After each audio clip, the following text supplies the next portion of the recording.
Hey guys, Raivuns here. So we have huge news from DC Studios, because James Gunn and Peter Safran just announced the upcoming slate of new projects in the coming years. And we will go over every single one and I will give you my thoughts on each one. So the first one is Creature Commandos, an animated 7-episode series written by Gunn that is already in production. Originally a team of classic monsters assembled to fight Nazis, this is a modern take on the concept. The voice actors have yet to be cast, but the executives are looking to find people who can voice the animated characters and also portray the live-action versions when they enter heroes to show up in movies and shows. And honestly, I don't know what to say about that one, because I know nothing about it. It could work. I mean, I could see it working, but we'll see. The next one is Waller, a spin-off of Gunn's own HBO Max hit series Peacemaker. Viola Davis will return as the ruthless and morally ambiguous head of Government Task Force. It is being written by Crystal Henry and Jeremy Carver, the creator of the Doom Patrol TV series. Amanda Waller is a character we all know. She appeared in both Suicide Squad movies and the Peacemaker TV show. I personally never really liked her. I mean, she wasn't really a big character in any of the projects. I mean, I haven't seen Peacemaker, but in both of the Suicide Squad movies, she was barely in them. And from what we've seen, she was rather mysterious, but also pretty boring. So I can't say I'm really excited for that one. But the next project seems interesting.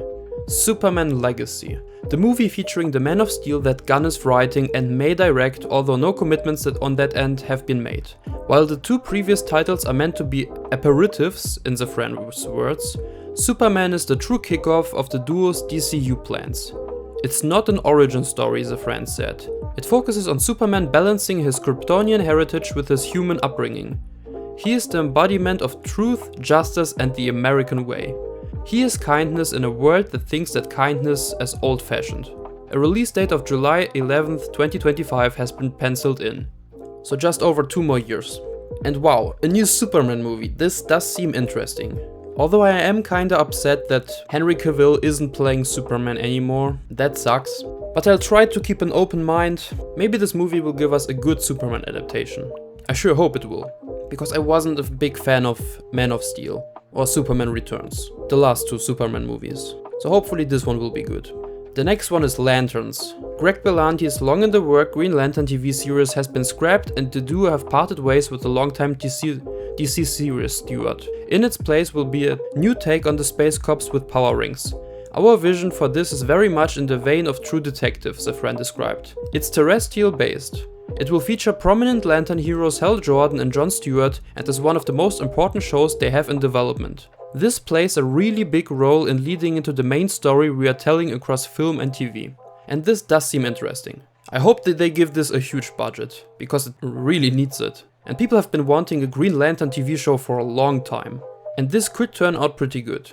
Next one is The Authority, a movie based on a team of superheroes with rather extreme methods of protecting the planet that first originated in the late 1990s under an influential imprint known as Wildstorm, run by artist and now head of DC Publishing, Jim Lee. One of the things of the DCU is that it's not just a story of heroes and villains, said Gunn. Not every film and TV show is going to be about good guy versus bad guy. Giant things from the sky comes and good guy wins. There are white hats, black hats and grey hats, added Safran.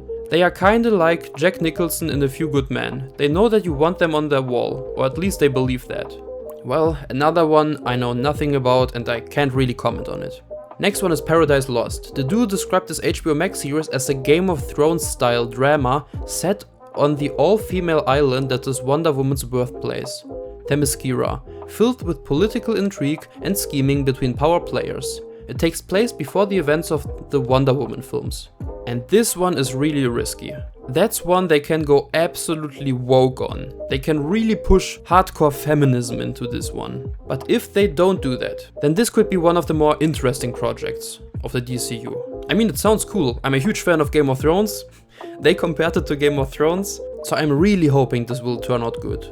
Next one is The Brave and the Bold. This is the introduction of the DCU Batman, said Gunn, of Bruce Wayne, and also introduces our favorite Robin, Damian Wayne, who is the little son of a bitch. The movie will take inspiration from the now classic Batman run written by Grant Morrison that introduced Batman to a son he never knew existed, a murderous tween raised by assassins. It's a very strange father and son story.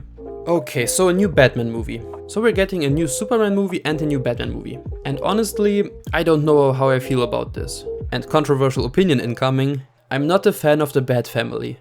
I prefer Batman being solo. I don't like this whole Robin thing, Nightwing thing, Batgirl thing, all of that stuff. Not a fan of the Bat family.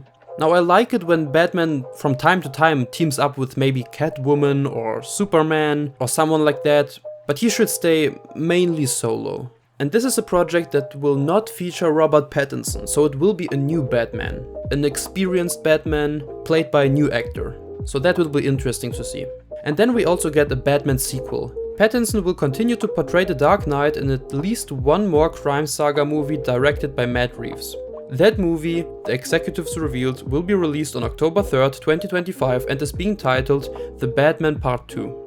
2025 is going to be a very big year for DC crowds of Ran. Superman and Batman within the same year. So the Batman is getting a sequel. Who would have thought? I mean, the first one was pretty good, not gonna lie.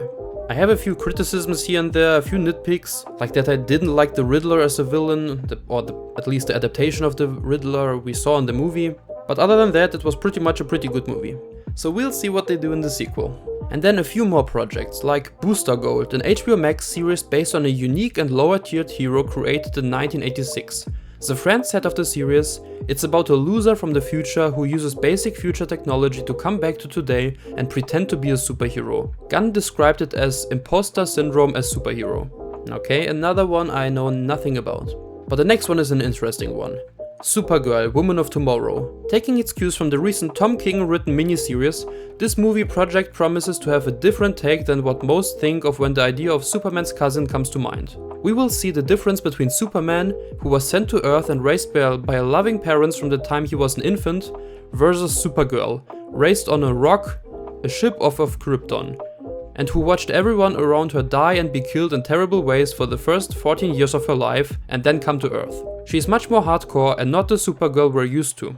And honestly, I'm kinda excited for this one. I mean, the story does sound cool, and I hope they manage to adapt Supergirl in a good way finally. Because I was not a fan of the version in the Supergirl TV show. And I don't know if this is the Supergirl that we will see in the Flash movie. Because if yes, then I'm probably a lot less excited, because I don't like the actress that plays her. And I don't like the design of the suit, and she really doesn't look good so far. But if it's a different actress, then I'm intrigued. And the final project, Swamp Thing, a horror film that promises to close out the first part of the first chapter. And that does sound interesting. So we're getting a horror film in the DCU about Swamp Thing. And I haven't seen the TV show. It was cancelled pretty fast, like after one season or so, and people were pretty upset about that because apparently it was pretty good. So let's hope this movie turns out good too. So that's it. That's the upcoming DC movie slate. I think it's a pretty mixed bag. They're taking a lot of huge risks, and either it's gonna end up really good or really bad. That absolutely depends on how James Gunn handles all of this. If he has the right vision in his mind. And that's pretty hard to tell from just hearing the titles of the movies. So we'll see. But what's your opinion on the upcoming movies? Are you excited or rather worried? Tell me in the comments down below. And please hit the like button and subscribe to the channel. I would really appreciate it. But other than that, thank you so much for watching, and I'll see you in the next one. So until then, take care.